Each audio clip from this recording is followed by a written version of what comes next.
Merci Seigneur pour tes bienfaits. Merci Seigneur pour cette deuxième soirée de ce séminaire libre, Seigneur Dieu.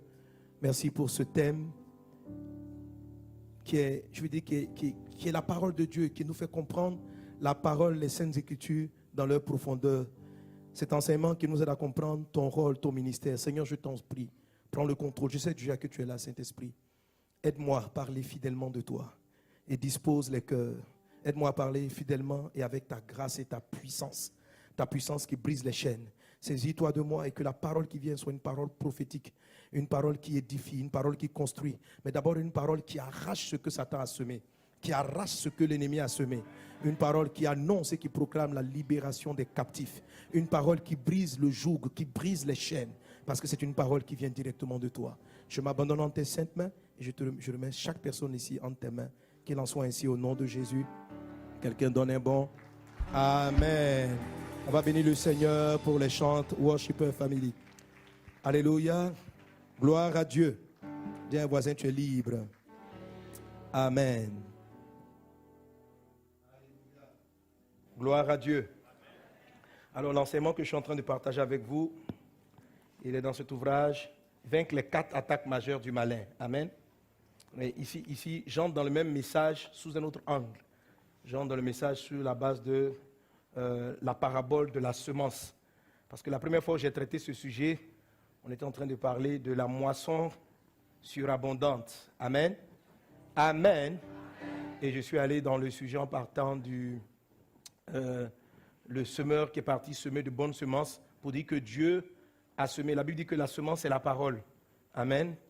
Dieu a fait son travail, Dieu a semé des bonnes semences, il a créé les hommes par sa parole, il a semé. Donc, chaque fois que Dieu parle, la parole de Dieu se comporte comme un grain, comme une graine, comme une semence qui vient dans une terre. Et ici, en l'occurrence, lorsqu'on est humain, c'est notre cœur qui est la terre de la parole, parce que c'est là qu'on reçoit la parole. La Bible dit, garde ton cœur plus que toute autre chose, parce que c'est de lui que viennent les sources de la vie. Alors, la Bible dit qu'il y a un semeur qui est parti, qui a semé une bonne semence dans son champ. Mais il y a un moment donné d'inattention, quelqu'un est venu dans le champ et il a semé de mauvaises semences. Et les anges se sont rendus compte qu'il y avait des anomalies au niveau de la plantation. Parce qu'ils avaient planté peut-être 10 épis et puis ils en voient maintenant 15. Il y a quelqu'un qui a mis 5 autres. Mais au départ, ce n'était pas facile à distinguer. Parce qu'ils ont dit, bon, maître ordonne, on va aller arracher les épis. En fait, ils ont commencé à savoir qu'il y avait de l'ivraie quand les plantes ont commencé à apparaître. Et puis ils ont dit, mais maître, on va les libérer. Il dit, non. Si vous ne faites pas attention, vous risquez de détruire aussi le blé. Vous risquez de détruire les bonnes semences. Attendez la période de la moisson, c'est-à-dire quand les fruits seront mûrs, vous allez être capable de mieux discerner qu'est-ce qui est ivraie, c'est-à-dire le fruit de la mauvaise semence, et qu'est-ce qui est le blé. Alléluia. Alléluia. Et la Bible dit, Jésus explique cela dans Matthieu chapitre 13, il dit, Dieu sème du blé, Satan vient s'aimer l'ivraie. L'ivraie, c'est une plante qui est très ressemblante au blé. Et dans leur jeune âge, il vous est difficile de différencier ces deux plantes-là. Il vous est difficile de différencier. Vous avez l'impression que c'est du blé. Or, ce n'est pas du blé, c'est une séduction. Quelqu'un est-il avec moi? Et la Bible va dire que celui qui a semé, c'est le diable, c'est Satan. C'est lui qui a fait la semence. Et ce message-là, vous allez comprendre qu'il concerne toute la vie. Sur la terre, il y a des gens qui... ou bien à un moment donné, quand Dieu vous crée, Dieu vous fait bien. Et puis Satan vient, il sème des choses en vous qui vont vous créer toutes sortes de problèmes. Et il y a un moment donné qu'on appelle la moisson, où Dieu envoie ses anges, où Dieu amène son bras puissant dans la bonne saison et il vient arracher la mauvaise herbe pour que ce qu'il a déposé de bien en toi puisse prospérer. Quelqu'un est-il avec moi? Quelqu'un est-il avec moi? Alors, c'est sous ce angle-là que j'aborde dans cet ouvrage. Et à partir de là, maintenant, je décris quels sont les 4 types de semences, donc qui sont les 4 formes d'attaque majeures du malin. Amen. Et puis, vous avez celui qui vient de sortir, parce qu'en ce moment même, nous sommes dans la dynamique de la prière. Donc, c'est le premier d'une série. Ici, ce sont des fondamentaux, mais ça nous apprend vraiment à prier de manière très efficace. Alléluia. Ça va te donner pourquoi tu dois prier, comment tu dois prier, à qui tu dois prier, quelle position tu dois prier, combien de temps tu dois prier pour un sujet. Il y a un ensemble de questions qui sont répondues. Qui a déjà son ouvrage? Qui n'a pas encore pris? Il n'y en avait pas hier? Comment? C'est déjà fini? Hier, c'était fini, donc il y a pour aujourd'hui. Amen. Voilà. Et puis, il y aura pour demain. Amen. Et puis, il y aura pour demain. Alléluia. Donc, il faut aller. Qui a voulu prendre et puis il n'y en avait plus? Ah, d'accord. Bon, allez les prendre. Amen. Que Dieu vous garde. Alléluia. Quelqu'un dit avec moi libre. Libre. Amen. Et alors, hier, on a lu ce texte que Dieu dit en Galates chapitre 5, verset 13, que Dieu nous a appelés à la liberté. C'est quoi la liberté? Le thème libre, c'est vivre selon le plan que Dieu a prévu pour toi depuis le commencement. Parce que quand tu vis dans ce que Dieu a prévu pour toi depuis le commencement, tu n'es pas malade, tu as la paix, tu as la joie, tu es libre. Amen. Alléluia. Être libre, c'est avoir la paix. Être libre, c'est être vraiment épanoui. Être libre, c'est avoir la santé. Celui qui n'est pas libre est une personne qui est donc esclave, c'est-à-dire qui subit dans sa vie des choses qu'elle n'a pas demandées, qui est victime des choses qu'elle n'a pas souhaitées, qui subit, ça veut dire il y a comme une puissance qui est derrière cette personne-là, qui lui fait faire ce qu'elle n'a pas voulu, de toutes sortes de façons. Tu n'as pas souhaité être malade, il y a une puissance qui vient qui te dit tu seras malade. Tu n'as pas souhaité être handicapé, il y a une puissance qui vient te dire tu seras handicapé. Ça, c'est le côté de la maladie. Il y a des personnes qui choisissent, la majorité des gens, pardon, lorsqu'on décide de se marier, c'est pour être heureux. Mais quand vous remarquez le nombre de divorces, les couples qui se bagarrent, qui se séparent, c'est extraordinaire. Les gens n'ont jamais fait ce choix. Mais il y a comme une autre force qui vient leur imposer ce qu'ils n'ont pas choisi. Ils ne sont pas libres. Qui n'a pas envie de travailler, d'avoir un revenu suffisant pour prendre soin de lui? Mais tu souhaites travailler. Mais la pratique, c'est qu'il y a comme une autre puissance qui détermine. Et il y a des gens même dans leur cœur, ils désirent travailler, mais ils n'ont même pas la force de chercher du travail. Ils ont une paresse dans leur corps. Ils croient qu'eux-mêmes, ils sont paresseux. Non, Dieu n'a pas créé la paresse. Il y a une autre puissance qui met en toi cette lourdeur-là qui t'empêche de faire ce que tu as à faire. Il y a des gens qui ont la conscience paralysée, l'intelligence paralysée, des cerveaux brillants, des gens intelligents, capables de faire beaucoup de choses, qui sont limités parce qu'il y a une puissance invisible qui contrôle. C'est pourquoi Jésus dit ceci, vous connaîtrez la vérité et la vérité vous affranchira. Tu dois totalement être libéré par Jésus-Christ. Donnez-moi amen. Donnez-moi amen. Amen. Et notre texte principal, on va le lire encore aujourd'hui, toujours dans nos Bibles en papier. Amen. On va le lire, on l'a lu hier, on va le lire encore aujourd'hui. Jean le chapitre 8 à partir du verset 30. Jean le chapitre 8 à partir du verset 30. Et comme hier, je vais souligner des parties importantes de ce gros texte, de ce grand texte. Amen. Ok, on le lit ensemble, 1, 2, 3. On ne va pas l'avoir le texte à l'écran, on va l'avoir dans les Bibles. Et il faut avoir ta Bible en papier. Si tu n'as pas ta Bible en papier, regarde chez ton voisin, dis excuse-moi, aujourd'hui je cocoie un peu ta Bible. Tu lui dis, tu sais, je n'ai pas eu le temps de passer à la maison avant de venir, je suis venu du travail. C'est ça, non? Voilà. Mais je vous ai dit la dernière fois, ayez des petites Bibles. Comment? Des Bibles à 500 francs. Ah, d'accord. Maman n'a dit, si tu regardes ta voiture, tu dois payer 500. Bon, effectivement, vends la lecture de ta Bible à 500 francs. Tu sais, dans cette affaire de Bible, tu seras riche, hein, tu vois, il faut. Amen. Ok, donc les premiers textes seront lus dans la Bible en papier. Et dis à ton voisin qui n'a pas de Bible, fais l'effort. Mets une Bible dans ton sac. Amen. Amen. Alléluia. Quand j'étais plus jeune, quand vous me voyez marcher dans la rue, j'avais toujours une poche gonflée comme ça. Il y avait une petite Bible. C'est là les petites Bibles venaient de sortir. J'avais la petite tête de ma Bible. Sortir sans ma Bible, c'est comme si je sortais sans torse nu. C'est-à-dire, c'était inimaginable. J'étais addict. La Bible doit être là sur moi. À un moment donné, ma petite Bible s'était gâtée et on ne vendait plus de petites Bibles à la librairie. Donc j'avais une grosse Bible comme ça. Et comme je ne peux pas la mettre dans ma poche, je la mettais comme ça. Et j'ai fait même mon habit là, comme ça. J'avais une grosse Bible, je la fourrais dans mon pantalon. Donc il fallait que je prenne des pantalons un peu amples pour pouvoir mettre la Bible. Donc quand tu vois, mon ventre était comme ça, c'était la Bible. Et je ne pouvais pas imaginer mettre le pied dehors sans la Bible. Alléluia. Alléluia. Et ta Bible. Et ta Bible. Amen. Amen. Ok. Alors, Jean chapitre 8, verset 30. On y va, on fait la lecture ensemble. 1, 2, 3. Comme Jésus parlait ainsi, plusieurs crurent en lui. Il dit aux Juifs qui avaient cru en lui, si vous demeurez dans ma parole, vous êtes vraiment mes disciples. Vous connaîtrez la vérité et la vérité vous affranchira. Amen. On s'arrête là pour le moment. Qu'est-ce que Jésus te dit? Que si tu as la révélation, il dit vous connaîtrez la vérité. Si tu as la révélation de la vérité, tu es affranchi. Ça veut dire tu es libéré. D'où vient la liberté?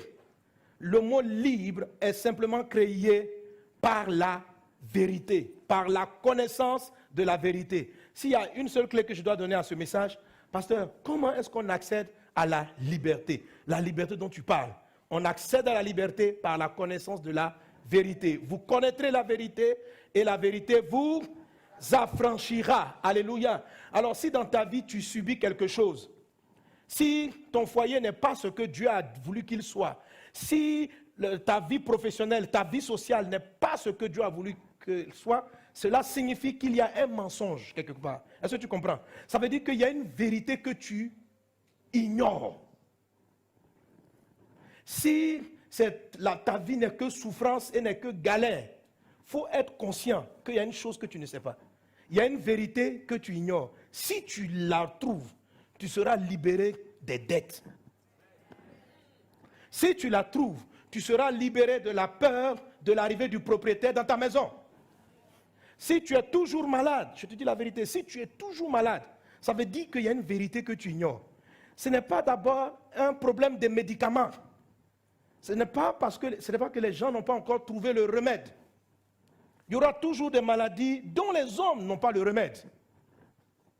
Mais une personne qui est malade, de manière chronique et constante, elle est esclave. Elle est esclave d'une entité. Ça peut être des microbes, ça peut être des germes, ça peut être des problèmes de sang. Mais il y a quelque chose qui commande sa vie. Il y a quelque chose qui dirige sa vie. Elle n'est pas libre. Jésus dit, pour être libéré, il faut avoir la connaissance de la vérité. Vous connaîtrez la vérité et la vérité vous rendra libre. Il y a une vérité dont tu dois avoir la révélation. Que le Saint-Esprit ouvre ton entendement afin de recevoir la révélation de la vérité dont tu as besoin qui va permettre de briser tes chaînes. Alléluia. Amen. Alléluia. Tu sais, si tu comprends ça, il y a des personnes, tu ne seras plus malade. Le diabète va disparaître de ton sang. L'hypertension va partir. Si l'hypertension est là, il y a une vérité que tu ignores. Amen. Le pasteur peut prier pour toi. L'onction dans sa vie va apporter la guérison. Mais le fait de maintenir la santé, pas le fait d'être guéri pour une occasion, le fait de maintenir la santé, c'est une connaissance de la vérité. Il y a quelque chose, une révélation qui te sera accordée. Qu'elle te soit accordée dans le nom de Jésus. Alléluia. Et il dit encore ceci, la vérité, la révélation. Il dit, vous connaîtrez la vérité vous affranchira. Mais d'où est-ce que ça vient la connaissance de la vérité? Il dit, si vous demeurez dans ma parole, amen, vous connaîtrez la vérité. Amen. C'est-à-dire, connaître la vérité, ce n'est pas lorsqu'on lit la Bible. Je peux lire la Bible, tu peux l'entendre, mais tu ne connais pas encore la vérité. La vérité, ce n'est pas le moment où tu la lis. La vérité, c'est le moment où tu demeures dans ce que tu lis. C'est-à-dire, tu lis, tu relis, tu demeures là-dedans. Et à force de faire ces choses-là, il dit, si vous demeurez dans ma parole, vous connaîtrez la vérité. Donc, je ne peux pas connaître la vérité si je ne demeure pas dans la parole. Alléluia. Et quand je demeure dans la parole, il y a une révélation. Connaître la vérité, ça vaut une révélation. C'est comme ça. Ah, je viens de connaître une vérité en Christ. Je viens de comprendre ce que Jésus-Christ a fait de moi. Et quand tu sais ça, tu es libre. Libre. Libre. Alléluia. Oh Seigneur, accorde-nous la révélation de la vérité au nom de Jésus. Verset 33, on continue. Il lui répondit, nous sommes la postérité d'Abraham et nous ne fûmes jamais esclaves de personne. Comment dis-tu, vous deviendrez libres? Lisons ensemble, verset 34. En vérité, je vous le dis, leur répliqua Jésus, quiconque se livre au péché, esclave du péché. Or, l'esclave ne demeure pas toujours dans la maison, le Fils y demeure toujours. Si donc le Fils vous affranchit, vous serez réellement libre. Alléluia. Et là, je m'arrête encore un moment. Ça veut dire quoi? Qu'il n'y a pas d'autre possibilité. Il n'y a aucun autre prophète, aucun autre homme de Dieu.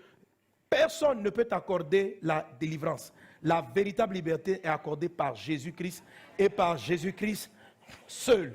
Alléluia. Si le Fils de l'homme vous affranchit, vous serez réellement libre. Parce qu'il arrive qu'il y ait des gens qui t'affranchissent, mais tu n'es pas réellement libre. Tu es temporellement libre.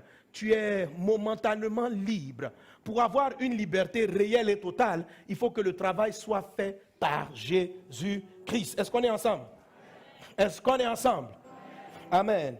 Donc si donc le Fils vous affranchit, c'est-à-dire si donc le Christ vous affranchit, vous serez réellement libre. Amen.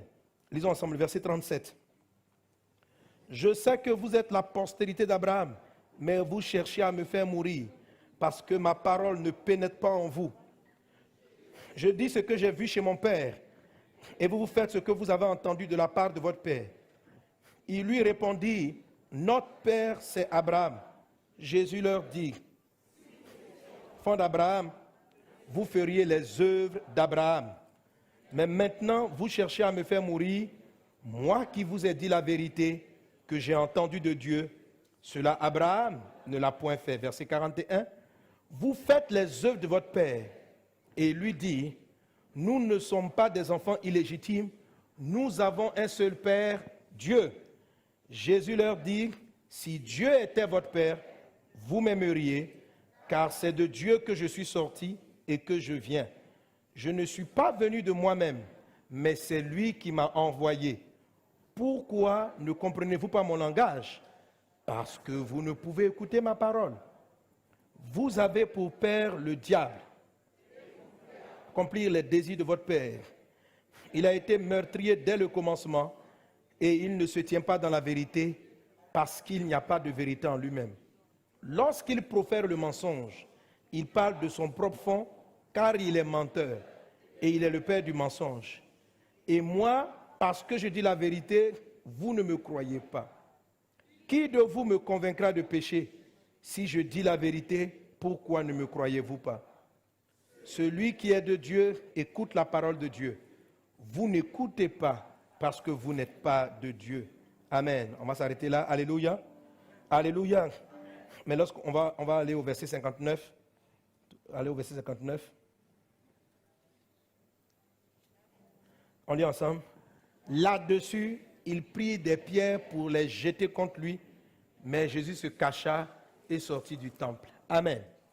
Le verset 30 dit, comme Jésus parlait ainsi, plusieurs ont cru en lui. À la fin du chapitre, ceux qui avaient cru ont lapidé Jésus, ils avaient l'intention de le tuer. Est-ce qu'on est ensemble?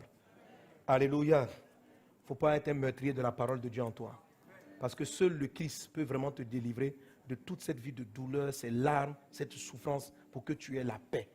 Amen. Tu ne te sens pas bien sur la terre, tu ne te sens pas bien dans la vie, parce qu'il y a un mensonge du diable qui est tapis quelque part dans ton cœur.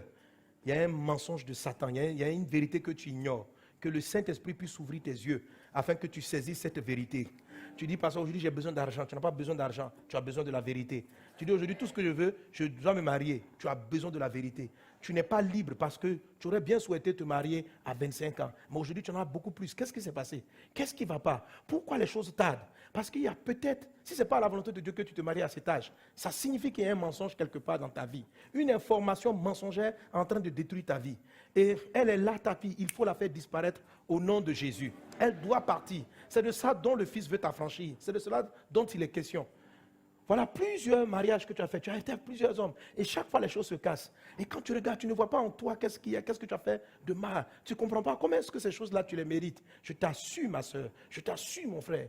Si un mal est récurrent, sans que tu ne l'aies souhaité, c'est qu'il y a quelqu'un d'autre qui contrôle quelque part. Il y a quelqu'un qui est là et puis qui tire les ficelles dans l'ombre. Il a le contrôle. C'est de lui dont tu es esclave. Tu ne fais pas ce que tu veux, tu fais ce qu'il veut. Au verset 38 de Jean chapitre 8, c'est ce que Jésus a dit. Il dit, verset 38, là maintenant on peut l'afficher à l'écran, affichons-le à l'écran.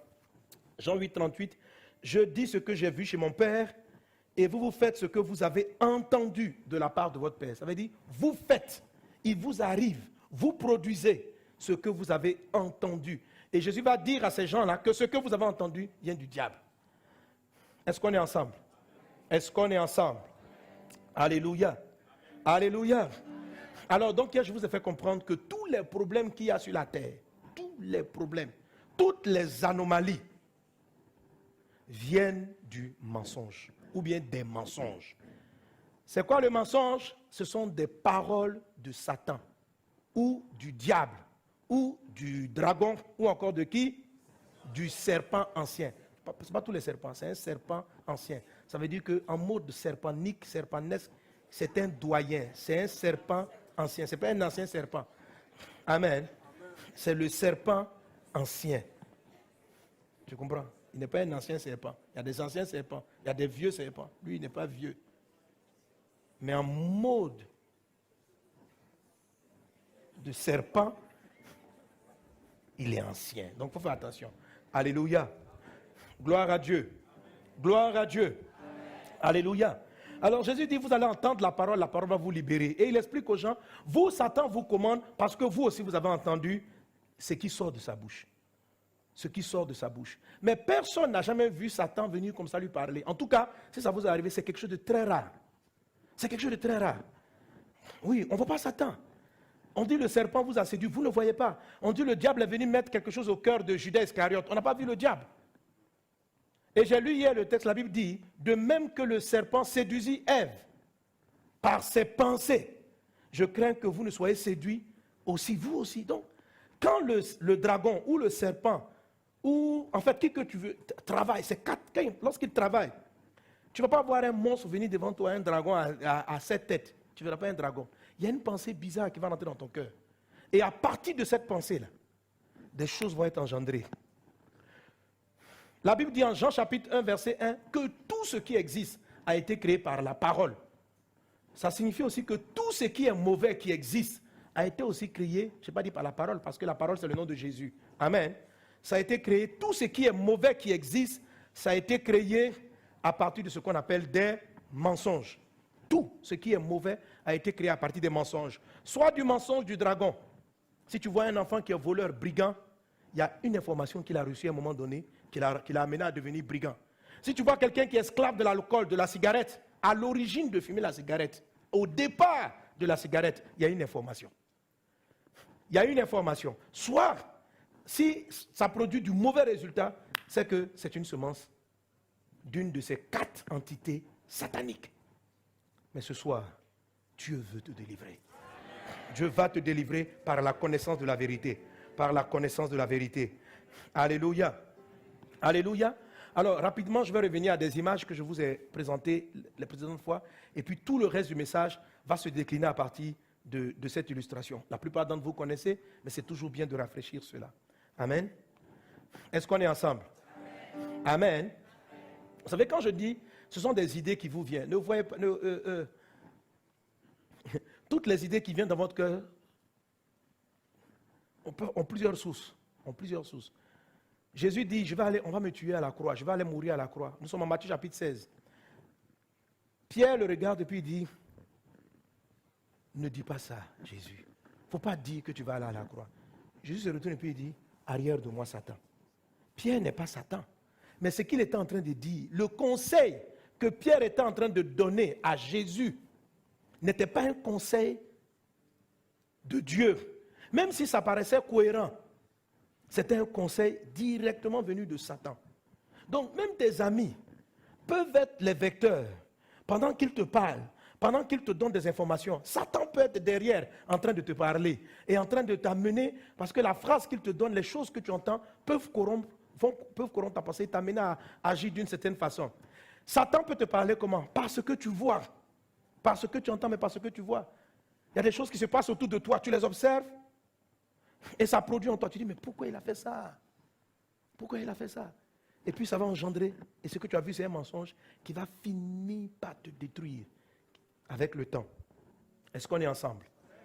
Est-ce qu'on est ensemble? Amen. Alors, je vais demander comme de me procéder d'abord, avant les images, le premier schéma. Le schéma numéro 1.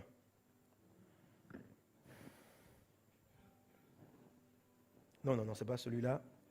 C'est ce que je vous ai donné, il a diapo 6. Ok, merci. Bon, est-ce que c'est lisible même?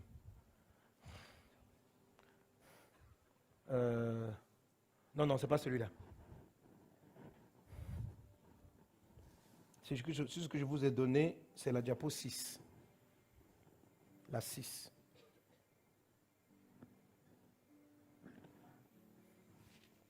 C'est marqué la parole, connaître la vérité.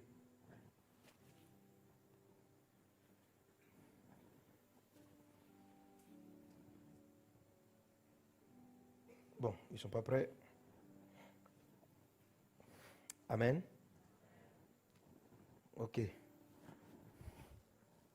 Bon, ce que je vais expliquer après, on va voir le schéma. C'est très simple. Alléluia. Jésus dit, si vous demeurez dans ma parole, dis avec moi, demeurez dans la parole. Ça veut dire Dieu parle. Amen. Pour être libéré, il faut demeurer dans ma parole. Comment la parole agit? Jean chapitre 1, verset 12 dit, Jean chapitre 1, verset 12 dit, bon d'abord au verset 1, au commencement était la parole. La parole était avec Dieu et la parole était Dieu. La parole a tout créé, tout ce qui existe a été créé par la parole. Il n'y a rien de ce qui existe qui a été créé sans la parole. Dans la parole, il y avait la lumière, il y avait la vie, et la vie était la lumière des hommes. Et au verset 12 de Jean, il est dit, la parole a été faite chair, et elle a habité parmi nous. Et la Bible dit ceci, pardon, verset 12, à tous ceux qui l'ont reçu, cette parole a donné le pouvoir de devenir enfants de Dieu. Amen. Jésus dit, si vous demeurez dans ma parole, vous allez être libérés. La Bible dit, si tu reçois la parole, tu as un pouvoir d'être transformé en fils de Dieu. C'est-à-dire, quand tu es transformé en fils de Dieu, c'est là que tu es libre. Que cette liberté soit ton partage au nom de Jésus. Amen.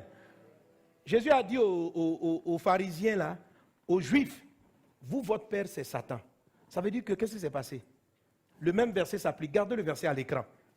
Eux, au lieu de recevoir la parole de Dieu, on peut dire ceci.